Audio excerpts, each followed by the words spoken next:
ईश्वरपती 7वी ब ची विद्यार्थी. श्यामच्या या कथामालेतील 30वी कथा सांगणार आहे. कथेचं नाव आहे वयाने मोठ्याने पण मनाने. मे महिन्याची सुट्टी संपून मी पुन्हा दापोलीला गेलो. शाळा व पाऊस दोन्ही सुरू झाले. घरून निघताना मी एक निश्चय करून निघालो होतो. निघताना लहान भाऊ नवीन सदरासाठी हट्ट धरून बसला होता. त्यावेळी मी ठरवलं पुन्हा पालगडला जाताना धाकट्या भावाला नवीन कपडा शिवून घ्यायचा.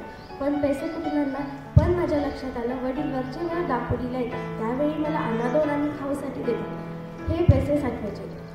गणेश चतुर्थीला 3 महिने होते. त्या काळात खाऊच्या पेशातून 1 रुपया 2 आणे जमले. गणपतीच्या आधी शिल्प्यांकडे गेलो व जमलेल्या पेशातून भावाच्या मापाचा कोट शिवून घेतला. कोट हातात येतच माझ्या अश्रूंनी त्यांचं सिंचन झालं.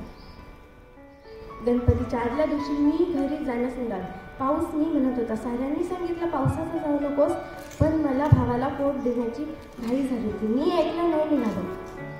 भावाला कोट शिवला म्हणून मी आनंदात होतो. चालण्याचे श्रम वाटत नव्हते. आईला किती आनंद होईल या कल्पनेत मी चालत होतो. मला तुथडी भरून वाहत होता. मी आईचं नाव घेतलं, सामानाचं गाठोडं डोक्यावर घेतलं आणि सावकाश नाला पार केला. घरी पोहोचायला दिवे लागत झाली. आई मी बाहेरून हाक मारता धाकटा भाऊ धावत बाहेर आला. मला पाहून साऱ्यांनाच आनंद झाला. मी चिंब भिजलो होतो म्हणून आईने पाणी तापत ठेवले.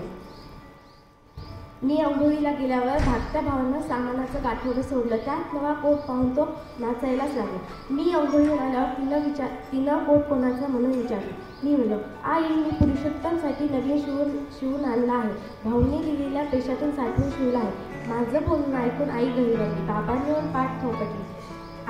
आई म्हणाली श्याम तू वयाने मोठा नाहीस, शिकून मोठा नाहीस, पैशाने मोठा नाहीस, पण मनाने आजच मोठा झाला असेल. आपणही असे श्यामसारखे मनाने मोठे